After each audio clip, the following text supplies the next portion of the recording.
तुम अपने विश्वासों की उपज हो। तुम जिस चीज़ में विश्वास करते हो तुम वही बन जाते हो। जो स्वयं पर विश्वास करते हुए लक्ष्य की ओर बढ़ते रहते हैं उन्हें सफलता ज़रूर मिलती है। अगर व्यक्ति अपने लक्ष्य के लिए कर्म में पूरे मन से लग जाता है और उसे कर्म करने से खुशी मिलती है तो सफलता उससे दूर नहीं। हर व्यक्ति के मन में मृत्यु का भय होता है। इस संसार का जब से निर्माण हुआ है तब से जन्म मृत्यु का चक्र चलता आ रहा है। यह प्रकृति का नियम है। इस सत्य को स्वीकार करके भयमुक्त होकर आज में जीना चाहिए।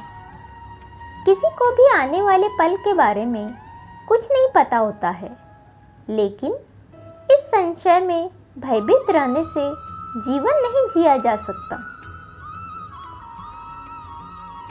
श्री कृष्ण अर्जुन से कहते हैं कि व्यक्ति कर्म करने के लिए ही पैदा हुआ है और बिना कर्म किए कोई रह नहीं सकता। फल की चिंता करना व्यर्थ है, क्योंकि इससे मनुष्य का मन काम से भटकने लगता है। किसी कर्म से सफलता नहीं मिलती तो क्या हुआ? असफलता भी ज्ञान के द्वार खोलती है। अगर बिना फल की चिंता किए कर्म करते रहोगे तो सफलता और मन की शांति जीवन भर तुम्हारा साथ नहीं छोड़ेंगी। जो कर्म फल से विरक्त होकर कर्म करता जाता है उसका आध्यात्मिक ज्ञान बढ़ता जाता है। जो व्यक्ति हमेशा स्वार्थ प्रेरित होकर फल की चिंता करते हुए कर्म करते हैं और सिर्फ फल ही उन्हें कर्म करने को प्रेरित करता है, ऐसे लोग दुखी और बेचैन रहते हैं, क्योंकि उनका दिमाग हमेशा इसी उलझन में फंसा रहता है कि उन्हें क्या फल मिलेगा। स्वार्थी व्यक्ति सुखी नहीं रह पाता और ऐसे व्यक्ति से कोई भी संबंध नहीं बनाना चाहता। इसलिए स्वार्थ से ऊपर उठे और दूसरों का हित भी सोचे। क्रोध या गुस्सा करना व्यक्ति के दिमाग में उथल पुथल पैदा कर देता है। आवेश में विवेकहीन होकर कई बार व्यक्ति अपना ही नुकसान कर बैठता है या फिर अपनी ही मानसिक शांति को भंग करके खुद को कष्ट देता है। क्रोध की अग्नि में बुद्धि और तर्क नष्ट हो जाते हैं और व्यक्ति बिना विचार किए बस अपने अहम की तुष्टि करने वाले काम करता है। गुस्सा व्यक्ति की विचार शक्ति को पंगु बना देता है और भ्रम पैदा कर देता है। मन का स्वभाव है कि यह आसानी से भटक जाता है। अगर जीवन को सफलता की दिशा में ले जाना है तो मन को काबू में करना बहुत ज़रूरी है। श्री कृष्ण कहते हैं कि बार बार प्रयास करने से धीरे धीरे चंचल मन को वश में किया जा सकता है। मन को वश में करने से दिमाग की शक्ति केंद्रित होती है, जिससे कार्यों में सफलता मिलने लगती है। अगर मन को वश में नहीं करोगे तो ये आपका सबसे बड़ा शत्रु बन जाता है। इस संसार में ईश्वर कई रूपों में जाना जाता है। इसमें से कोई भी रूप बड़ा छोटा नहीं है। परमात्मा का हर एक रूप समान है। जैसे हर नदी अंत में सागर में जाकर मिलती है, वैसे ही हर धर्म, मत और संप्रदाय की धाराएं परमात्मा रूपी समुद्र में समा जाती है। यह संसार परमपिता का ही स्वरूप है। वो हर कण में विद्यमान है। भगवान श्री कृष्ण उपदेश देते हैं कि हर व्यक्ति को अपने कर्तव्य का पालन करना चाहिए। यही धर्म है। अगर अपने कर्तव्य का पालन नहीं किया जाता है तो मन में अशांति और दुख प्राप्त होता है। अपनी पसंद, नापसंद, मोह, बैर को किनारे रखकर अपना कर्तव्य करो। किसी अन्य व्यक्ति का कर्म आपको कितना भी आकर्षित करे, उसके प्रलोभन में न आए। कष्ट में रहते हुए भी अपना कर्म करना दूसरे की नकल करने से श्रेष्ठ है।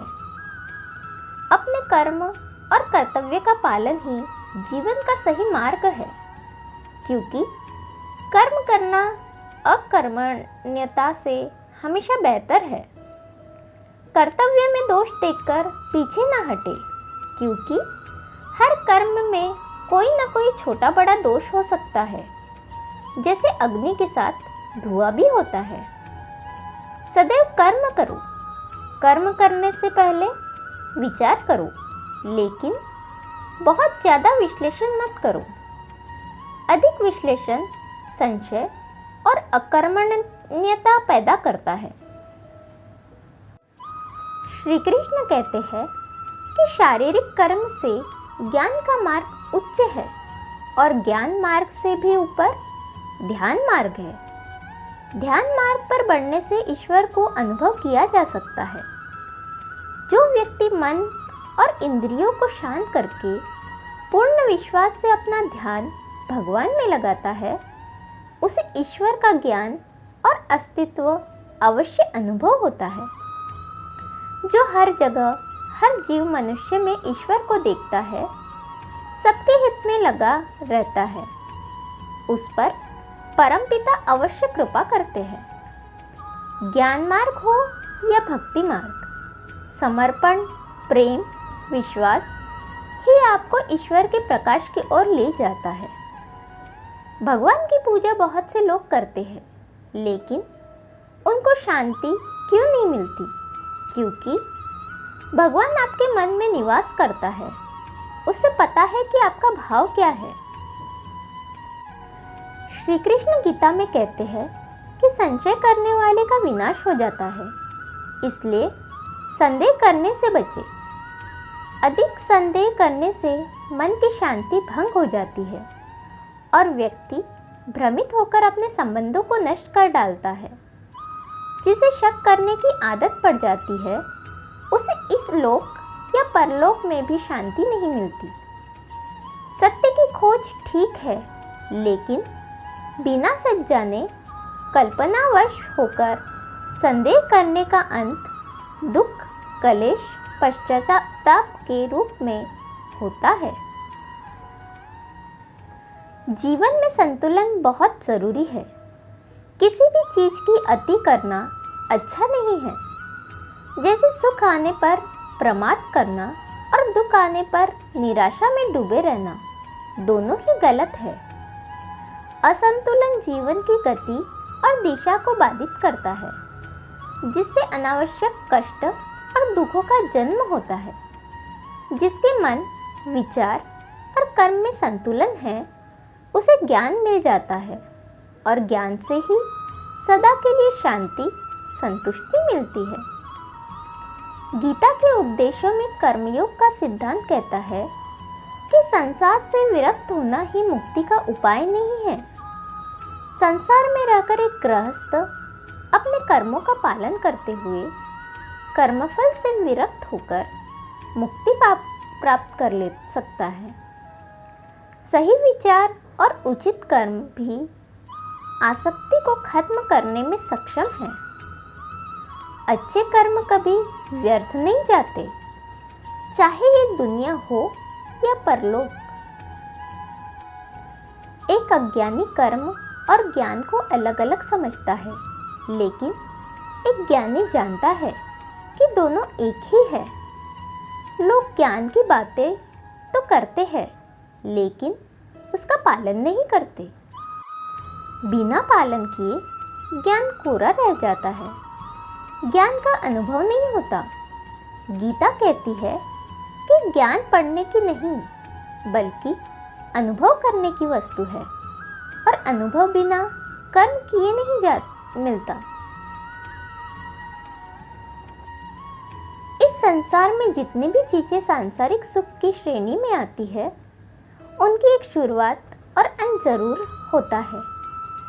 इन सांसारिक सुखों का अंत दुख, कष्ट और दुर्गति के रूप में होता है। इच्छाओं का अंत नहीं है।